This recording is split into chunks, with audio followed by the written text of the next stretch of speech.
বাংলাদেশ এখন সন্ত্রাসের দেশ, চাঁদাবাজির দেশ, হত্যাকাণ্ডের দেশ, অবৈধ ক্ষমতা দখলকারীর হাতে বাংলাদেশ আজকে সেই সুনাম সম্পূর্ণভাবে নস্যাৎ হয়ে গেছে। বাংলাদেশ এখন ধ্বংসের পথে।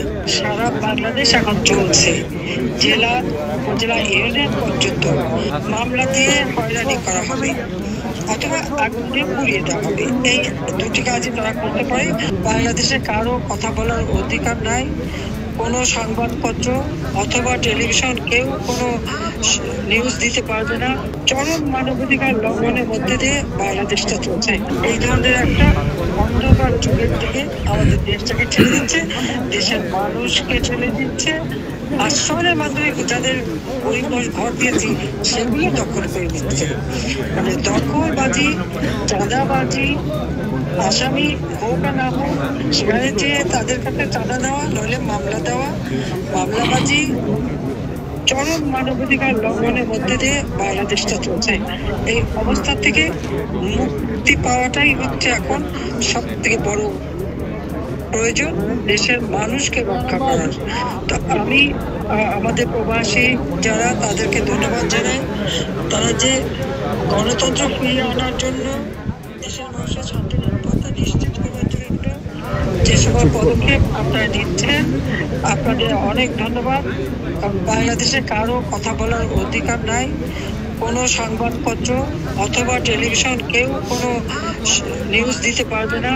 সব জায়গায় তার ওই মেটিকুলাসলি ডিজাইনের মাস্টার মাইন্ডের প্রতিনিধি সব জায়গায় বসে আছে। আওয়ামী লীগের লক্ষাধিক নেতা কর্মী তাদের বাড়ি ঘর পুড়ে অঙ্গার হয়ে গেছে এবং যার ভুক্তভোগী আমাদের অনেকে প্রবাসীও।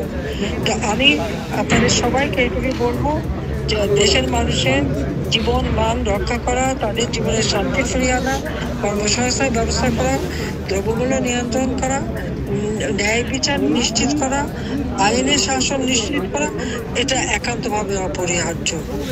তার জন্য আপনারা যে আন্দোলন করছেন সেজন্য আপনাদেরকে আন্তরিক ধন্যবাদ জানাচ্ছি।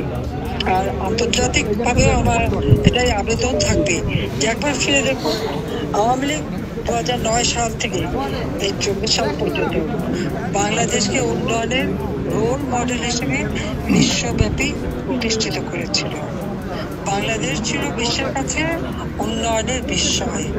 আর দুর্ভাগ্যের বিষয়, সেই বাংলাদেশ এখন সন্ত্রাসের দেশ, চাঁদাবাজির দেশ, হত্যাকাণ্ডের দেশ, অবৈধ ক্ষমতা দখলকারীর হাতে বাংলাদেশ আজকে সেই সুনাম সম্পূর্ণভাবে নস্যাৎ হয়ে গেছে। বাংলাদেশ এখন ধ্বংসের পথে। এই ধ্বংসের হাত থেকে দেশ ও জাতিকে সকলে মিলে রক্ষা করতে হবে, সেটাই আমার সকলের কাছে আবেদন। সবথেকে দুঃখের বিষয়, জাতির পিতার নাম মুছে ফেলা, তারকে অপমান করা। ওই 32 নম্বর আমাদের 2 বোনের ওই সম্পত্তি আমরা নিজেরা ভোগ করিনি, আমরা ট্রাস্ট করে জনগণকে দান করে দিয়েছিলাম।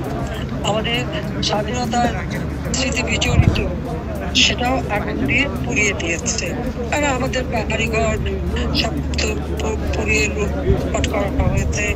কাজে সারা দেশের মানুষেরই যখন সব কিছু গেছে, এটা নিয়ে আমাদের কোনো আফসোস নাই। আফসোস একটাই যে দেশটাকে সোনার বাংলা করে তোলার পথে আমরা এগিয়ে নিয়ে যাচ্ছিলাম, দ্রুততার সাথে বাংলাদেশের মানুষের জীবন বা উন্নত হচ্ছিল, কোথাও হাঁকা ছিল না, কোথাও ভিক্ষাবৃত্তি ছিল না, মানুষের জীবনে স্বস্তি ফিরে এসেছিল, সেটাকেই নস্যাৎ করেছে।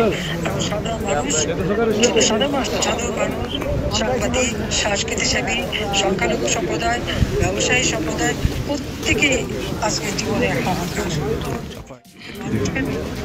দিতে হবে, এটাই আমার একমাত্র বক্তব্য। সবাইকে ধন্যবাদ জানাচ্ছি। জয় বাংলা, জয়।